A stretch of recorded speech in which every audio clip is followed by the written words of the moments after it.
esta gente no se da cuenta de lo que está despertando. Y porque además está generando un movimiento. Es decir, está reconstruyendo el movimiento nacional popular. En esto de la universidad, creo que tiene la potencia de mostrar hacia dónde lleva un régimen deshumanizante y que puede ser un despertador para sectores medios que a veces les cuesta empatizar con los más pobres, pero en este caso que se toca uno de los elementos que le da identidad a la clase media profesional, a los que han podido a través de la universidad pública lograr una movilidad social ascendente, atacar eso es atacar, minar las bases mismas de la posibilidad de una sociedad más igualitaria. 22 minutitos, está Juan Grabois aquí con nosotros. Juan, bienvenido. Muchas gracias por recibirme, como siempre. Me gusta venir acá. Bien, nos gusta tenerte también acá. ¿Por dónde empezamos? ¿Por la marcha? ¿Por lo de Milei ayer? ¿Por dónde querés arrancar? Bueno, está todo relacionado, ¿no? Sí. Mirá, los dos lugares que a mí más me gusta estar es en las barriadas populares y en la Facultad de Derecho. Yo hace 20 años que doy clases, desde que era ayudante alumno, y hace 22 años que transito esos pasillos. Y la verdad es que nunca pasó algo así, por lo menos desde que yo tengo conciencia. Ni siquiera con, ¿cómo se llama este? El Bulldog. Con López Murphy. El Bulldog que ya ladra. Sí, así poquito ladra. Con López Murphy, porque era un recorte muy inferior al que de facto hizo esta gente, que según los análisis más conservadores, solamente en el primer trimestre fue de un 34 o 35%, y que de verdad no se puede funcionar de esa manera. Los no docentes tienen que cobrar. En la Facultad de Derecho, no sé si en todas pasa algo muy particular, que es, hay un cierto prestigio en ser docente, entonces bancamos cobrar muy poco o no cobrar. Yo soy JTP, que es el rango anterior a adjunto, y cobro 120.000 pesos, creo. Pero nos gusta, hay un montón de gente que labura sin cobrar en la docencia, creo que más del 50%.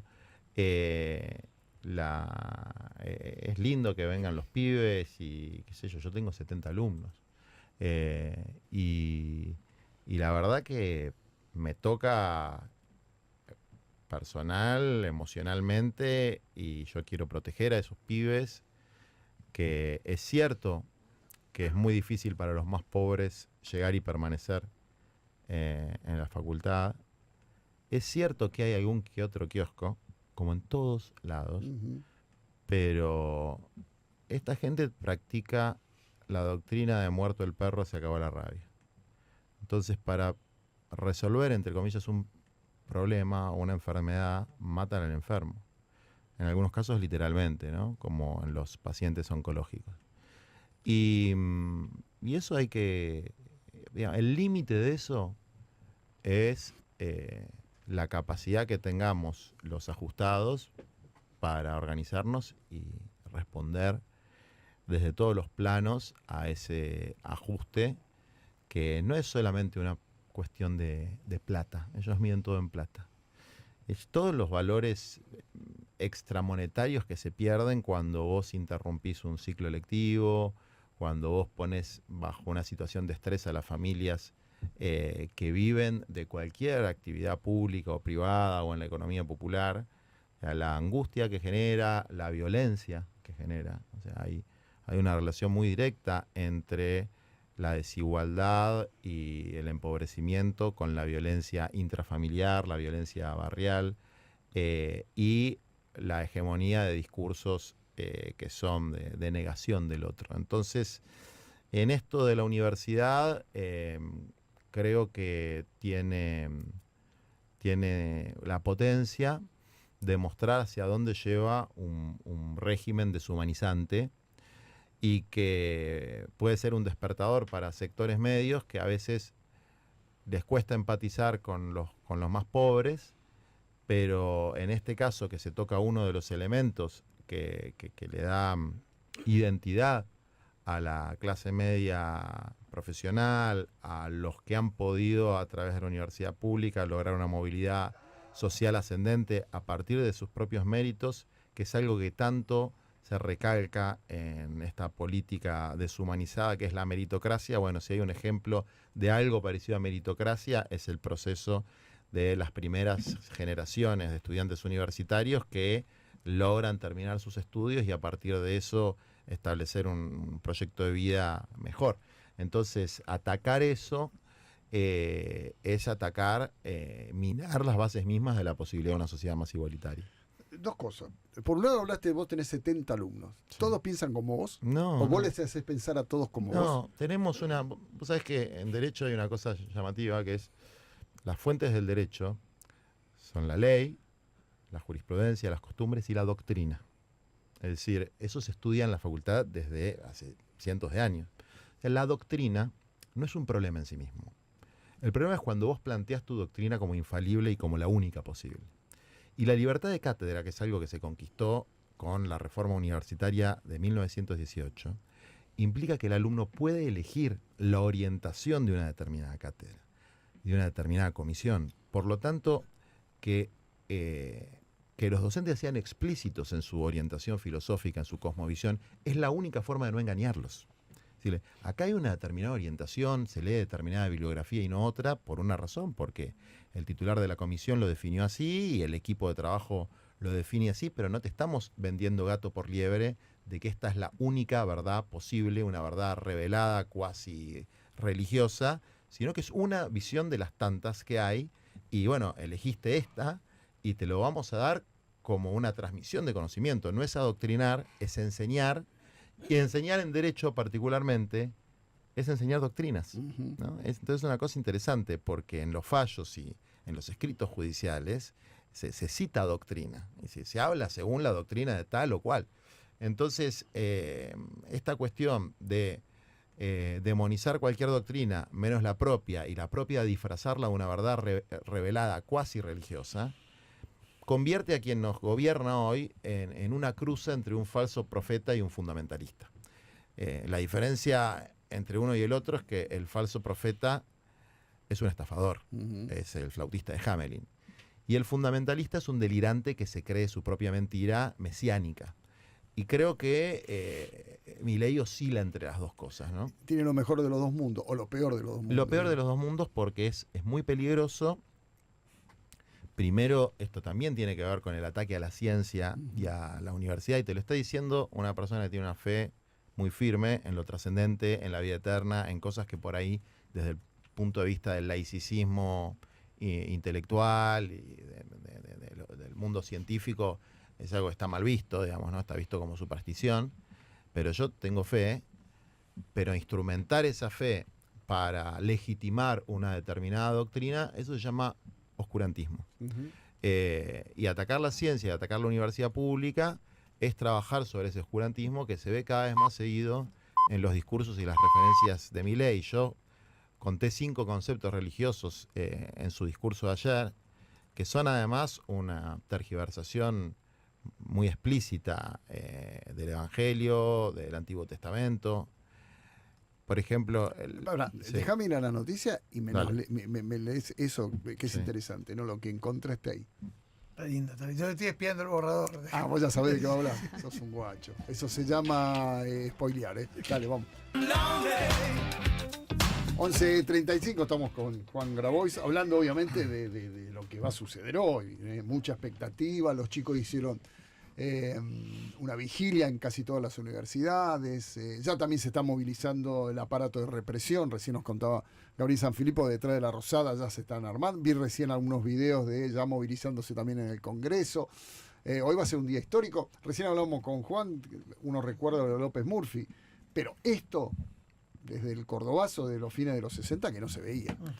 Bueno, yo tengo por ahí el registro de eso más de mi viejo, Claro, que sí, participó muy activamente, era un dirigente estudiantil. Yo nunca milité en el sector estudiantil, aunque Patria Grande preside la Federación Universitaria de La Plata y varias federaciones en el país, tiene la Secretaría General de la FUBA, o sea, los pibes que están en nuestro espacio están muy metidos en el movimiento estudiantil.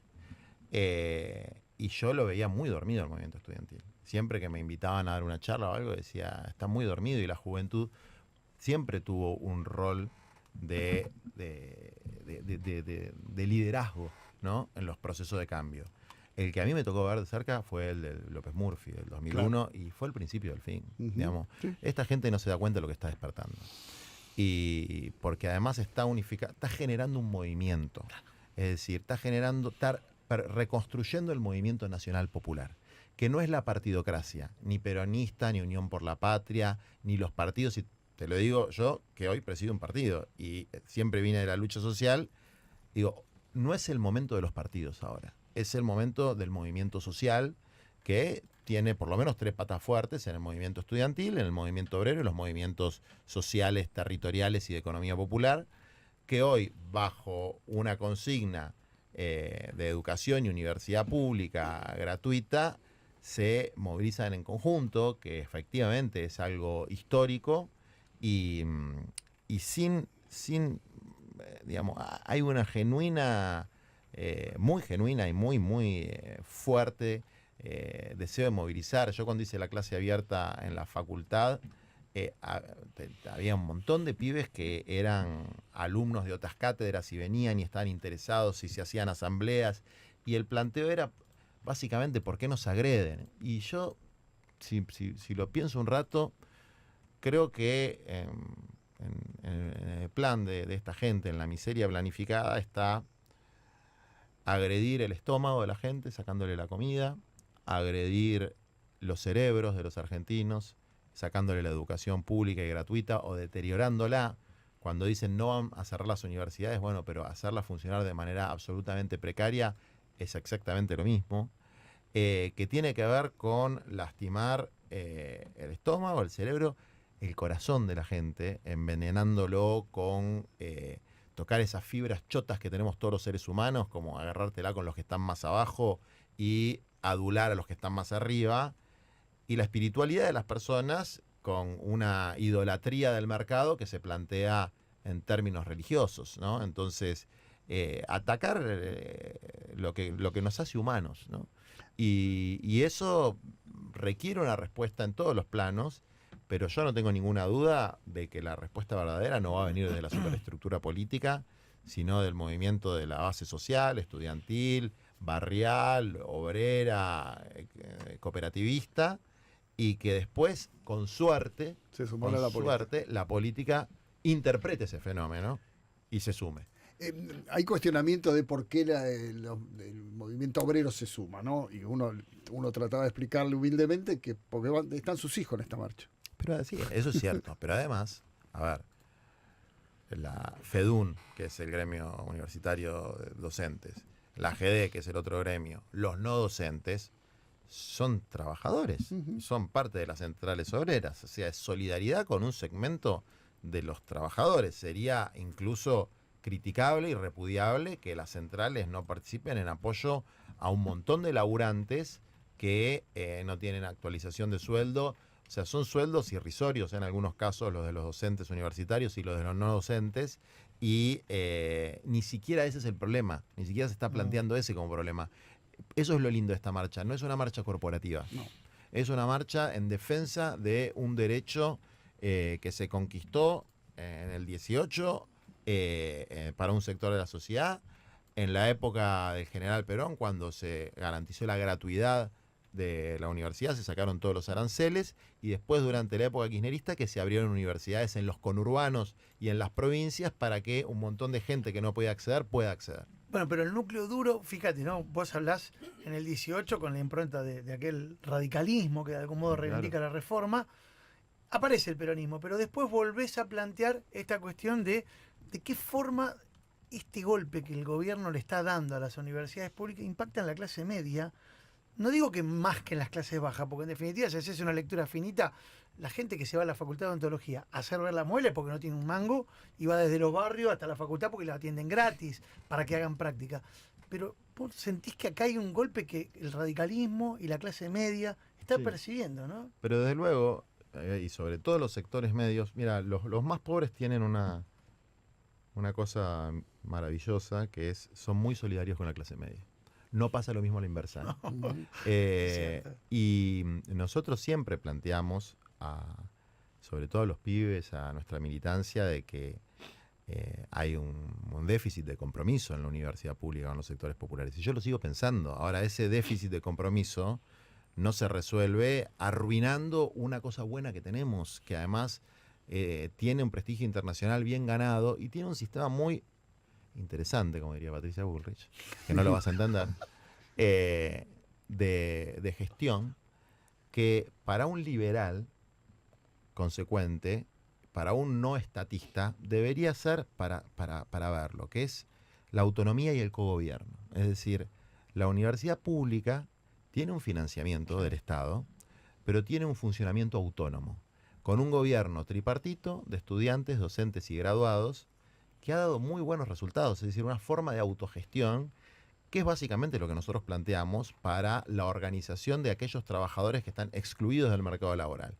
Un mecanismo tripartito, donde estén los trabajadores, donde estén autoridades públicas, donde estén los entes de control, pero que tenga niveles de autogestión, porque no somos ni fundamentalistas de mercado, ni estatistas dogmáticos. Es decir, lo que tiene grados de autonomía, de capacidad de autogestión, pero apoyo y orientación de las políticas públicas en general, funciona mejor que lo que es liberalismo absoluto de mercado, onda prepagas, que tienen que retroceder en su doctrina sagrada de que el mercado se regula solo porque se las ponen cuando se las tienen que poner, incluso en lo que les duele a ellos, porque yo me imagino a Caputo en su country, el Newman, y las señoras del country diciéndole: Toto, me triplicó el OSDE, se me cuadriplicó el Swiss Medical, y así multiplicarlo por todos los funcionarios. Ojo que eso tiene un efecto que a veces no se mide. No, es jodido. La cercanía de la protesta. O sea, es muy jodido.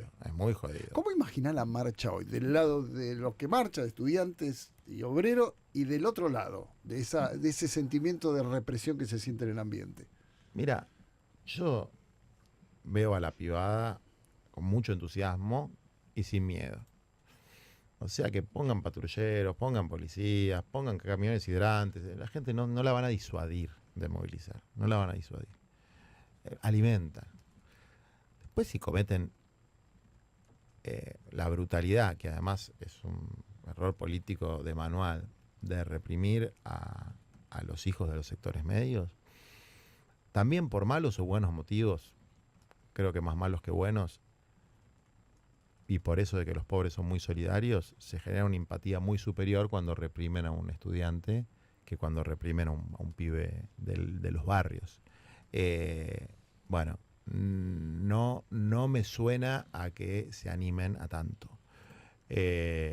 Y si pasa, es como un salto de calidad, ¿no? O sea, ya empieza a ser un gobierno donde lo que nos cierra por legitimidad o porque la gente lo tolera, solamente cierra con represión, y con represión en realidad no cierra nada. No. Así que es un camino que conduce a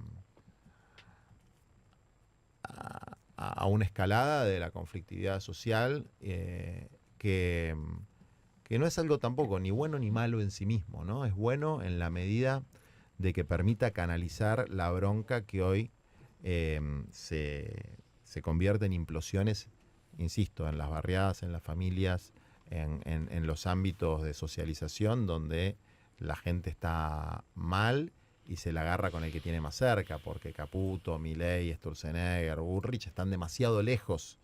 Y todavía la relación entre la situación subjetiva y ellos, que tienen una gran capacidad para comunicar y tirar un balde de mierda sobre cualquiera que se les oponga, bueno, todavía tiene algún resultado, creo que cada vez menor.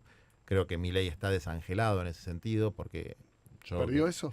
Yo creo que lo perdió. Yo soy un tipo que lo vi un par de veces, hablé, siempre me pareció una persona que defendía sus espantosas ideas sin mentir. Y ahora lo veo mintiendo demasiado, digamos, ¿no? Por eso lo veo adquiriendo cada vez más ese perfil de falso profeta y no de fundamentalista carismático. Viste que en las sectas a veces aparecen unos fundamentalistas muy carismáticos que generan un núcleo duro y pueden generar una onda de irradiación, pues son tipos que se creen su propio delirio. Bueno, creo que eso era Milei y que ahora se va convirtiendo en alguien que está engañando a la gente aplicando criterios mesiánicos y religiosos de manera totalmente ¿Y él se fraguada. está dando cuenta de esto?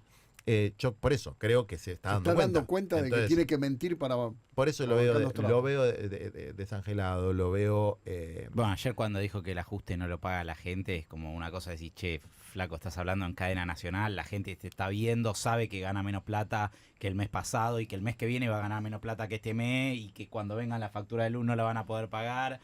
Ahora, del otro lado, ¿qué es lo que está viendo? Porque también hubo muchos movimientos en las últimas horas en la interna del peronismo. De vuelta empezó esto de Máximo contra Axel, Axel contra Máximo. El Cuervo Larroque dijo algo así como los que están intentando perjudicar a Axel están en algo rarísimo, y del otro lado le contestaron que los que cuestionan a Cristina están en algo rarísimo. ¿Cómo estás viendo todo eso? Me importa un rabanito.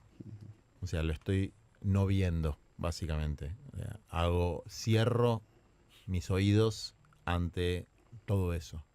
Me parece que no le importa a nadie, que es una endogamia absoluta, que es destructivo, que no hay un debate interno en el que apasionadamente se defienden posiciones, ideas, lo que se están, tal vez, no lo sé porque tampoco lo escucho demasiado, pero lo que tal vez se está disputando son espacios de poder.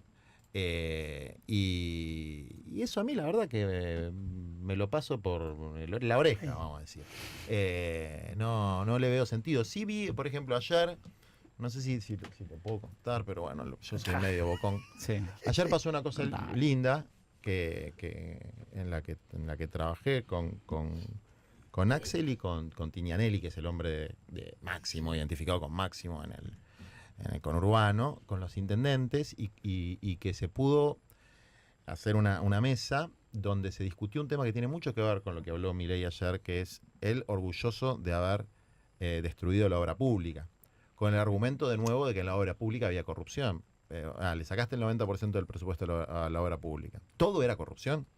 O sea, no podrías haber hecho una auditoría y decir, bueno, el 10% de esto era corrupción y sacás ese 10% y seguís con lo demás. Y una de esas obras es la autopista General Perón, que son 80 kilómetros, que ya está casi terminada, que es como si fuera una segunda General Paz, ¿no? O sea, es un segundo anillo. Que de ahí depende el desarrollo de... Une el Buen Aire, que hace claro. toda una vuelta. Claro, une el Buen Aire con el fondo Con de el fondo, exacto. la Está Matanza atrás. y Sí, de Moreno, y bueno. Eso tiene una importancia extraordinaria. Pero Ahora, esperá, la tenés que ver, está ahí. Sí, Te sí. falta un poquito para faltan terminar. 8 kilómetros en un lugar, 4 en otro y 10 en otro. Y está totalmente detenida, pero lo peor es que la tiene Nación. Es decir, no es que provincia podría pedir un crédito, que tampoco el gobierno le deja pedir, o con recursos propios terminarla. Entonces, y además es interjurisdiccional. Intendentes, gobierno provincial, tienen ahí facultades compartidas. Entonces se logró armar una mesa con la intención de construir un consorcio para, primero, reclamar la finalización de la obra, que si no se finaliza es un foco muy jodido de inseguridad y de narcoestructura. Y yo, entre las razones por las que estoy ahí, nosotros representamos jurídicamente a las familias de los asesinados en la masacre de La Tosquera, en La Matanza, que fueron 5 personas matadas por un sicario con muchos antecedentes en Paraguay, donde ves avances de grupos militarizados y que si vos no terminás eso, no lo iluminás, no lo mantenés, y bueno, baja de Rosario por ahí. Entonces, Bullrich, que debería estar preocupada por la seguridad, a la cual se le mostró esto, los gráficos, las estadísticas, etcétera, no hace absolutamente nada, porque la seguridad es para decirla con el pico, pero no para sostenerla con la política pública. Pero además, cuando se hace una autopista de estas características, que esto es por ahí uno de los temas que a mí me obsesionan, además del combate contra los traficantes de la muerte, que son estos narcos que reducen los pibes a soldaditos o el narcomenudeo, es que no solamente es importante para el desarrollo industrial, sino para la vida, para la vivienda. Vos tenés más o menos 40.000, 50.000 hectáreas lineales, haces 3-4 kilómetros para cada lado, de tierras que hoy son rurales o semirurales, que están ociosas, que se pueden comprar y se pueden hacer un montón de lotes para que la gente pueda vivir, lotes con servicios, con la escuela, con el hospital, un proyecto que le permita a cientos de miles de familias encontrar un destino posible, que es la vivienda, no es el superávit fiscal. Que con una Con el autopista están a una hora de Buenos Aires. Obvio, con el superávit fiscal, que es un instrumento y a veces es muy bueno y otras veces no tanto, porque es como la vida de una familia. Por ahí un año te tenés que endeudar, el otro año ganas más, etcétera. Obvio. ¿Qué van a hacer? Bueno, entonces, eso es constructivo. Sí. Esa fue una mesa Bien. en la que estaban todos los sectores hablando de algo bueno para el pueblo, no hablando ni sacándose el cuero por cosas que por lo menos a mí no me importan, que cuando me meto después me agarro la cabeza diciendo ¿qué estás haciendo, flaco? Porque no te tenés que meter en esta, acá no se está discutiendo nada trascendente, centrate en los problemas del pueblo, y espero seguir por ese camino, porque el otro, insisto, es degradante, es decadente, es dañino y reduce la capacidad cognitiva del dirigente a las pelotudeces y le impide pensar proyectivamente en lo que es el fin de la política, que es hacerle un bien al pueblo en su conjunto y particularmente a los que peor la están pasando. Juan, te agradezco mucho que hayas venido. por Siempre favor. es lindo charlar con vos. En un día muy especial, repito, es un día histórico. Vas a ir, obviamente. Sí, obvio. Yo a las 2 voy a la Facultad de Derecho, salimos de ahí, después a Plaza Jusey. Los pibes de Patria Grande se van a juntar en Solís y Irigoyen a partir de las 3:30, 4. Y voy a estar ahí. Y aunque sé que no tenemos miedo y que tenemos muchas ganas de poder manifestar el repudio a esta política particular de destrucción de la universidad pública, desde luego nos vamos a cuidar y espero que no se le ocurra a esta gente que se erotiza con la violencia sacar a relucir sus pulsiones contra la comunidad universitaria. Nosotros vamos a estar del otro lado, cubriéndolo. Así Muy bien. que Bueno, eso es importante. Ahí vamos a estar. Gracias. Bueno, nos vemos. Gracias a ustedes. 11:53, dale. Estás escuchando Argentina.